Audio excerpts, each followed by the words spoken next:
Assalamualaikum warahmatullahi wabarakatuh. Saya Teti Indrianti dengan NIM 1920901065. Saya mahasiswa Universitas Islam Negeri Raden Fatah Palembang dengan jurusan Psikologi Islam. Di sini saya akan membahas mengenai autis.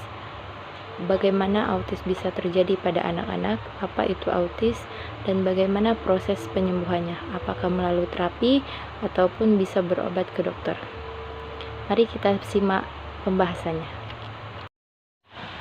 Autism Spectrum Disorder atau ASD atau yang lebih sering disebut autisme merupakan gangguan perkembangan saraf yang mempengaruhi perkembangan bahasa dan kemampuan seorang anak untuk berkomunikasi, berinteraksi, serta berperilaku.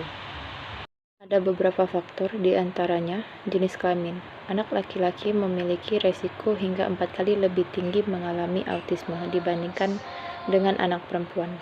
Faktor keturunan. Orang tua yang mengidap autisme berisiko memiliki anak dengan kelainan yang sama. Penularan selama dalam kandungan.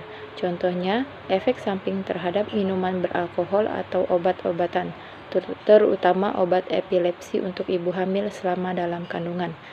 Faktor kelahiran prematur, khususnya bayi yang lahir pada masa kehamilan 26 minggu ataupun kurang. Penyebab autisme sampai saat ini masih belum diketahui, namun para ahli mengidentifikasi adanya beberapa gen yang dicurigai memiliki kaitan dengan ASD. Kadang-kadang gen-gen ini muncul dan bermutasi secara spontan, namun dalam kasus lain, orang mungkin mewarisi gen tersebut dari orang tua. Dalam kasus anak kembar, autisme bisa terjadi akibat gen kembar. Misalnya, bila satu anak kembar mengidap autisme, maka kembar yang lain memiliki resiko autisme. Sekitar 36-95%. Mereka yang mengidap autisme juga bisa mengalami perubahan di area-area utama otak mereka yang memengaruhi cara bicara dan perilaku pengidap. Faktor lingkungan mungkin juga berpengaruh dalam pengembangan ASD, meskipun dokter bisa mengkonfirmasi kebenarannya. Autisme. Gejala autisme digolongkan dalam 2 kategori, yaitu kategori pertama. Kategori ini merujuk pada penyandang autisme dengan gangguan dalam melakukan interaksi sosial dan berkomunikasi. Gejala ini dapat meliputi masalah kepekaan terhadap lingkungan sosial dan gangguan penggunaan bahasa verbal maupun non-verbal. Kategori kedua, penyandang autisme dengan gangguan yang meliputi pola pikir, minat, dan perilaku berulang yang kaku. Contohnya gerakan berulang, misalnya mengetuk-ngetuk atau meremas tangan, serta merasa kesal saat rutinitas tersebut terganggu. Tidak ada tes khusus yang bisa mendiagnosis autisme. Sebagai gantinya, dokter biasanya akan mendiagnosis berdasarkan laporan perilaku dan pengamatan. Pengidap autisme tidak dapat disembuhkan. Oleh karena itu, orang tua harus mewaspadai gejalanya sedini mungkin. Meski demikian, ada banyak jenis penanganan yang dilakukan untuk membantu penyandang autisme agar dapat menyesuaikan diri dengan kehidupan sehari-hari dan mengembangkan potensi dalam diri mereka secara maksimal. Tindakan penanganan yang dilakukan pada tiap pengidap bisa berbeda-beda, namun penanganan yang diberikan pada pengidap autisme umumnya berupa terapi. Berikut beberapa terapi pilihan metode terapi untuk pengidap autisme.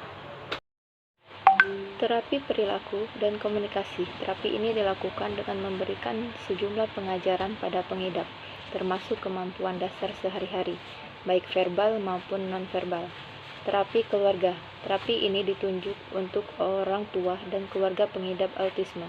Tujuannya adalah agar keluarga bisa belajar bagaimana cara berinteraksi dengan pengidap dan juga mengajar pengidap berbicara dan berperilaku normal. Pemberian obat-obatan. Pemberian obat-obatan bisa menyembuhkan autisme, melainkan dapat mengendalikan gejalanya.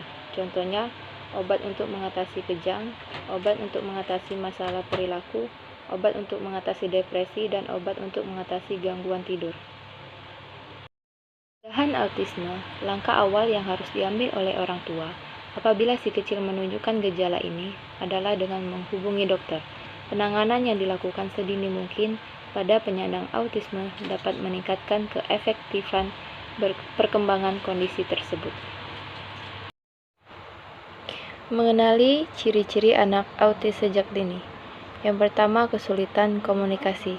Masalah komunikasi yang kerap dialami anak penderita autisme antara lain sulit bicara, menulis, membaca, dan memahami bahasa isyarat, seperti menunjuk dan melambai. Hal ini kemudian membuatnya sulit untuk memulai percakapan dan memahami maksud dari suatu perkataan atau petunjuk yang diberikan orang lain. Tak jarang, anak yang autisme mengucapkan satu kata secara berulang atau yang beberapa waktu lalu didengarnya, mengucapkan sesuatu dengan nada tertentu atau seperti sedang bersenandung atau sering tantrum. Gangguan dalam berhubungan sosial. Salah satu ciri-ciri anak autis adalah sulit bersosialisasi. Anak dengan autisme seringkali terlihat asyik dengan dunianya sendiri, sehingga sulit terhubung dengan orang-orang di sekitarnya. Terkadang anak dengan autisme juga terlihat kurang responsif atau sensitif terhadap perasaannya sendiri ataupun orang lain. Oleh karena itu, anak autis biasanya tidak mudah berteman, bermain dan berbagi mainan dengan temannya, atau fokus terhadap satu objek atau mata pelajaran di sekolah. Gangguan perilaku. Berikut ini adalah beberapa pola perilaku khas yang biasanya ditunjukkan oleh anak dengan autisme. Pertama yaitu marah, menangis, atau tertawa tanpa alasan yang jelas. Yang kedua, hanya menyukai atau mengonsumsi makanan tertentu. Ketiga, melakukan tindakan atau gerakan tertentu dilakukan secara berulang-ulang, seperti mengayunkan tangan atau memutar-mutarkan badan. Yang keempat, hanya menyukai objek atau topik tertentu. Yang kelima, melakukan aktivitas yang membahayakan dirinya sendiri, seperti menggigit tangan dengan kencang atau membenturkan kepala ke dinding.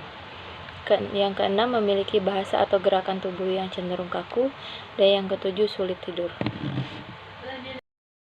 Tips berkomunikasi dengan anak autisme. Memang tidak mudah berkomunikasi dengan anak yang menderita autisme. Namun, dukungan Anda dan orang-orang di lingkungan sekitar tentu sangat berarti baginya. Berikut ini adalah beberapa hal yang dapat Anda lakukan untuk menjalin komunikasi dengan baik dengan anak autisme. Biasanya berbicara dengan kalimat singkat dan jelas, atau berbicara secara perlahan dengan jeda di antara kata. Berikan waktu kepada anak untuk memahami perkataan Anda. Jika perlu, iringi kata yang Anda ucapkan dengan gerakan tubuh yang sederhana. Panggil anak selalu dengan namanya. Penting untuk mengalih ciri-ciri anak yang menderita autisme agar diagnosis dan penanganan yang tepat dapat dilakukan sedini mungkin. Contoh-contoh perilaku-perilaku tipikal yang mungkin dapat diamati pada penyandang autisme. Aspek komunikasi. 1. Mengulang-ulang frasa atau kata-kata tanpa maksud. Kedua, tidak memahami hiasan dalam bahasa.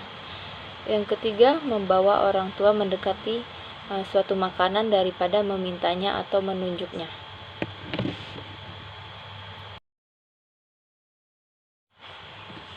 Aspek sosial. 1. Lebih suka bermain sendiri. Yang kedua, sulit berhubungan baik dengan orang lain. Yang ketiga, tidak memiliki pikiran atau perasaan kepada orang lain.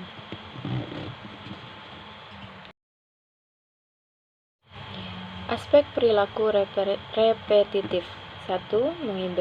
Mengibas-ngibaskan tangan. Yang kedua berjalan jinjit. Yang ketiga memutar-mutar roda. Dan yang keempat membersihkan mobil mainan.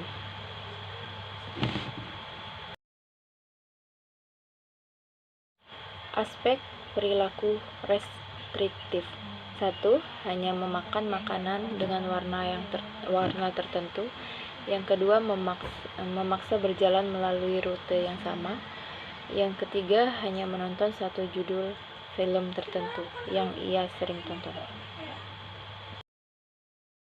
Teman-teman semua, ada baiknya tidak mengonsumsi obat-obatan ataupun meminum alkohol selama masa kehamilan karena itu bisa memicu terjadinya autis. Terima kasih sudah menonton edukasi saya kali ini. Sampai jumpa di edukasi yang lainnya.